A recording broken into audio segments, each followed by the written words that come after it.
Welcome to the PEAR podcast. Our goal with this podcast is to share stories of women who have pivoted with grace, have explored opportunities, adapted to circumstances, and repositioned themselves for success, no matter what life or business has put in their past.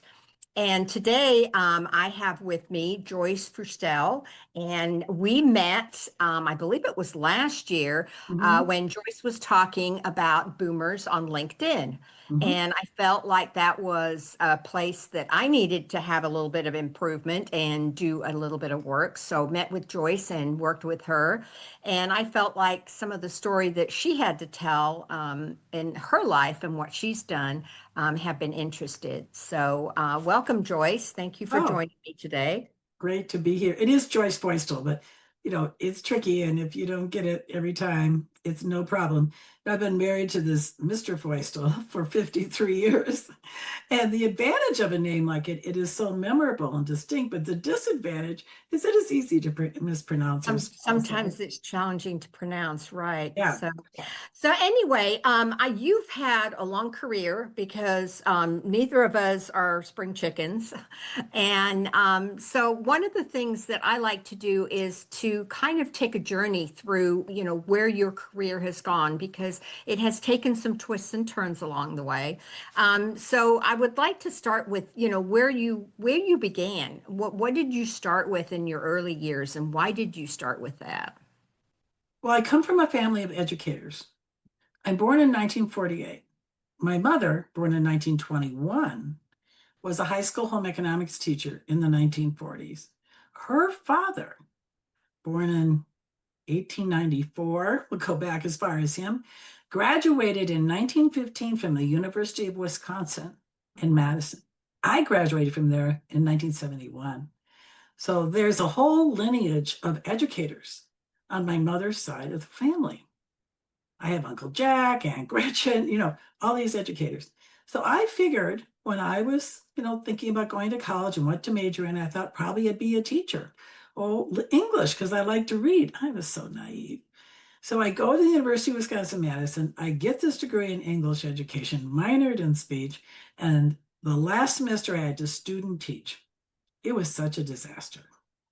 I thought I'm not going to even apply for a teaching job because I don't know if I want to be a teacher. And then I met this fellow who was the head of the health education program at the University of Wisconsin, and they had just started to require health education. So he knew there'd be work for me.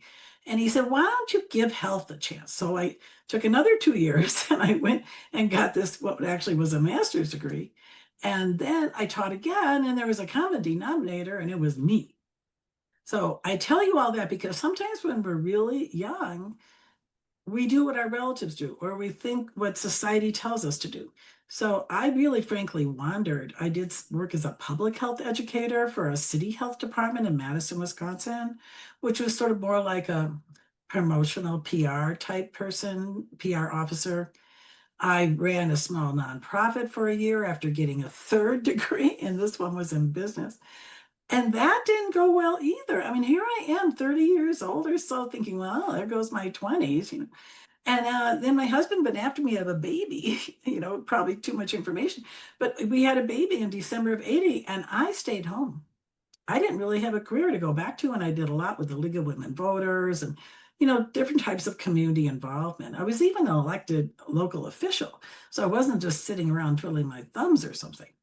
So then by the time I was in my early 40s or late 30s, I did get a career going in writing and editing, a little side hustle we'd call it today while I was a home mom. I ended up having two kids in the 80s. So I worked for my church for a year, but I mean, these are all things I just fell into. So we moved out from Madison, Wisconsin to Denver, Colorado in 1995 due to my husband's job change. And then I did more intentional informational interviewing, and I ended up being directed to work for a chamber of commerce, or highly recommended that overall industry, if you will, for me. And I did a great informational interview that ended up where I had a job offer to be a representative for the local chamber of commerce. Straight commission sales job. Well, sales does suit me to kind of wrap up a longish story in that I meet people easily. I can help them make purchase decisions. There's a lot of things about sales where I have a skill set. And I ended up being in sales for a total in some form or another for 17 years.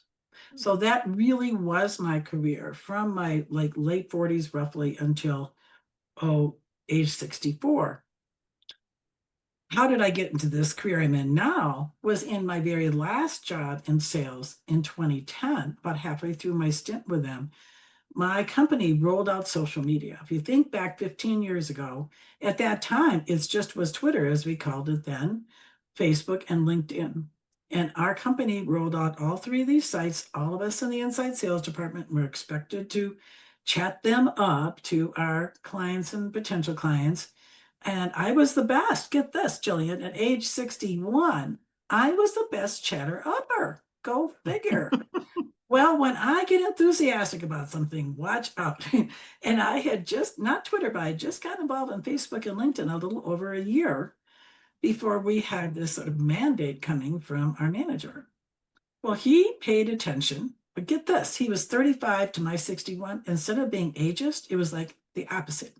He saw in me this enthusiastic, positive, go-getter person who loved talking about social media.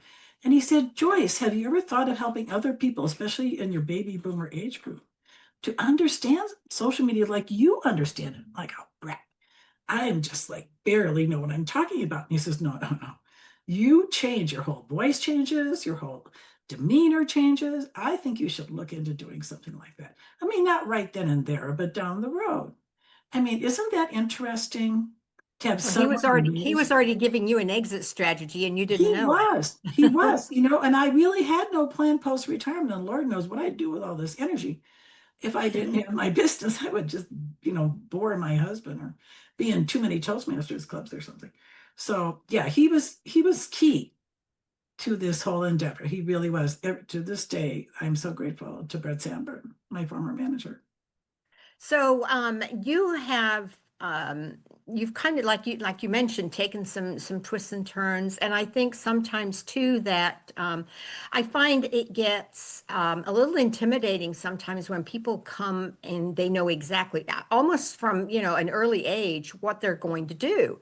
And then the rest of us are sitting here going, well, I really don't know. And I also think the other thing that you pointed out that, becoming a mother changes things because you have time constraints, and there are choices. There are women that choose to continue with their career and they have to then create some kind of support system to help with the children, or they Mhm. take time away. And a lot of times when they do that, you've got holes in your resume and it Mhm. doesn't show up very well, even I think in today's environment.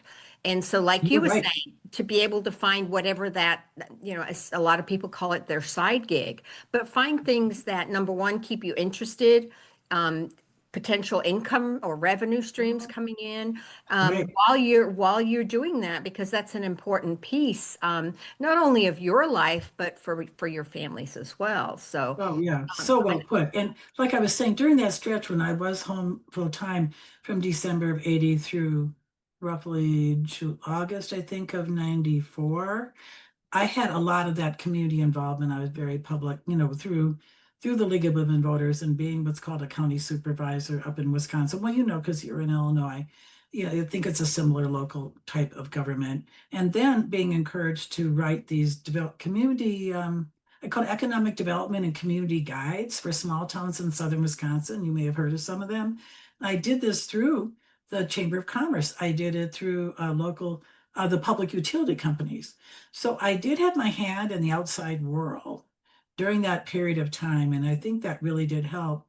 And then sometimes I think is you just show up at the right time. Like that day I did that informational interview with a lady at our Chamber of Commerce here in the western suburbs. She had an opening for a salesperson. And I come looking just to find out about working at Chamber of Commerce. By the end of the hour, I think she was going to offer me the job, but she did make me take a sales. She said, oh, have you ever thought of going into sales? I go, well, no, but I might go into it. Oh, would you like to take an aptitude test? Well, sure, as we say now, that would inform me. And then she calls me the next morning and said, I'd like a job. I'd like to offer you a job. yeah. So I think there's a lot of life where you just pay attention and you keep showing up and showing up, and then Yep. somehow things get connected. Yeah. And so I think, and I find, in my particular life, that networking really helps to open up doors of opportunities. Yep.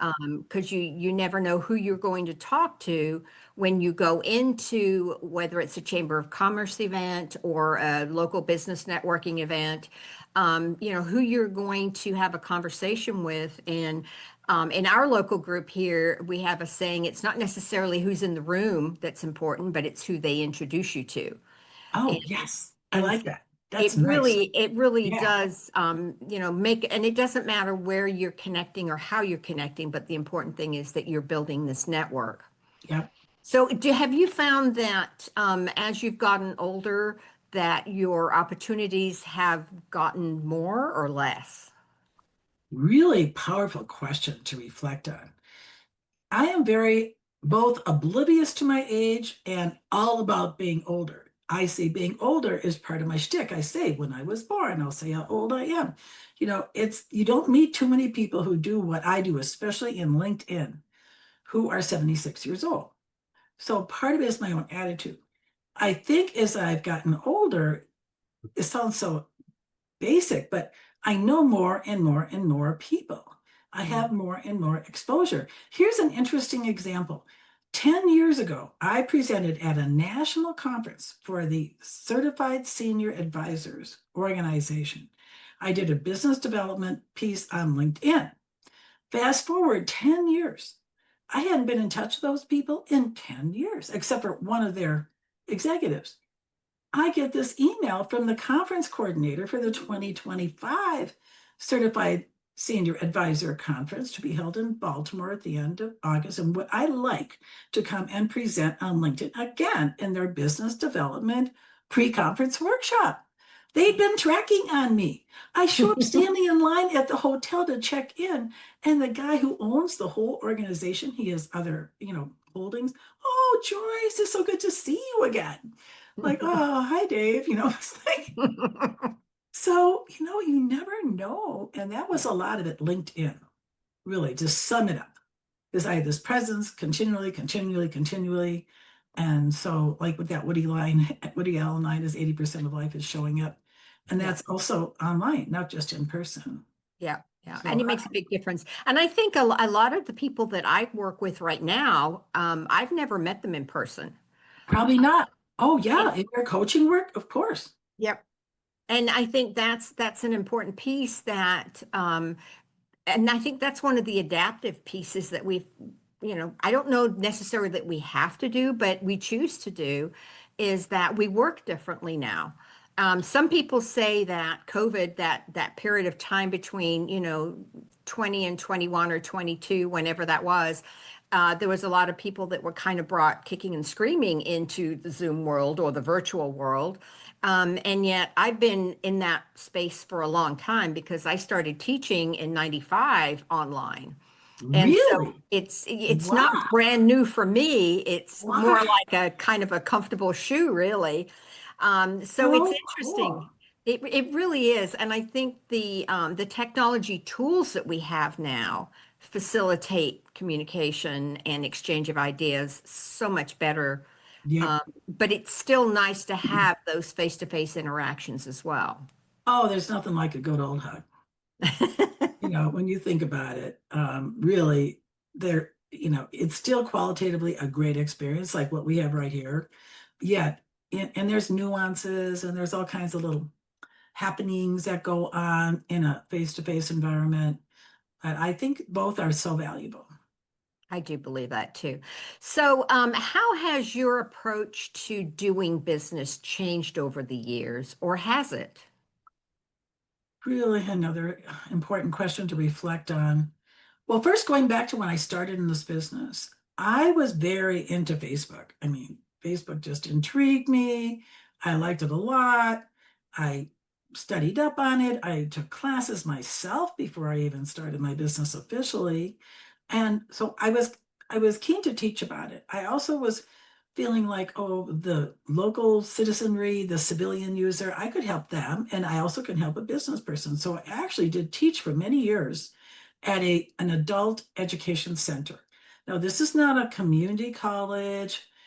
No, it was, if you recall, the free universities, I use that word in quotes here a little bit, of this, maybe even the 60s, but certainly by the 70s, where people without any academic degree at all could be teaching classes that people would pay for. And it Mhm. could be everything from flower arranging to how to take a trip to how to use your 3 hours on how to use Facebook for business. Right. So that was one approach I was using quite a bit by teaching several different types of classes, Pinterest even, Facebook. I got the LinkedIn class was sort of handed off to me in 17. And then so I taught for them for quite like 7 or 8 years at least.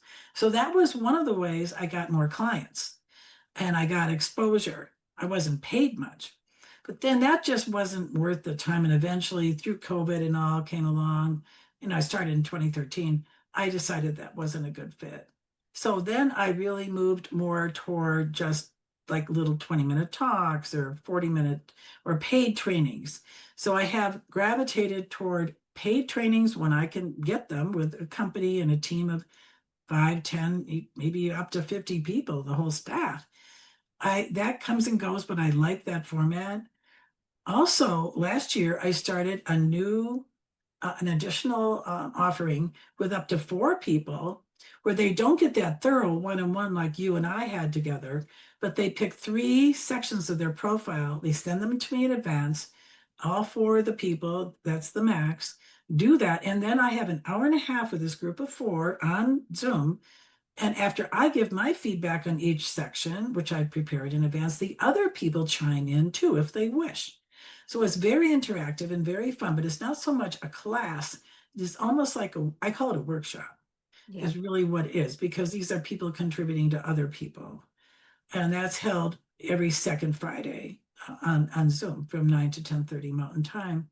So that's a neat offering. It's had a little bit of a slippage in interest, but I'm still keeping it offered, and I believe it's still going to have more interest as time goes on. And then my tried and true offering I've had all along is tutoring. Typically 1 hour in the case of LinkedIn on the profile, and then 1 hour on the use of LinkedIn, just Yeah. 1-to-1. Right. Right. And what age groups do you find that you've been working with in the last, I wouldn't say in the last 6 months to a year? Oh, it continues to be people 55 and older. I mean, primarily, not strictly though, but I would say the people who are most likely to come and work with me are like older Gen Xers, and then being the cusp of Gen X and baby boomer is at 64, 65. So people born really between 48 and 64, 1964. Yeah. Yeah. And then And the I think combination sometimes, that, yeah, go sometimes ahead. it helps to have somebody that you are comfortable with explaining the technology. I know I was talking to a friend recently, and she was saying that sometimes the younger people are they're so in tune with it that they're not going into the depth of the detail to explain things because it's just intuitive to them. They Yeah, are these digital natives. that's a word I Like they thought. Yeah. can't understand why you don't get it. And so sometimes it's helpful to have somebody who was not a digital native explain things to them. Very well, extremely well put. And one other thing I want to say that has been fairly consistent throughout is that I have about 3/4 of my clientele, at least on the one-to-one tutoring, are business people like you and me. So a lot of them are solopreneurs, or maybe they own like their own insurance agency with a few employees. A lot of them are women, not necessarily maybe 70-30 split women over men, possibly. And then I have job seekers, Hmm. and they tend to be a more diverse age range. So I have people in their 30s, 40s, as well as, 50s, 60s.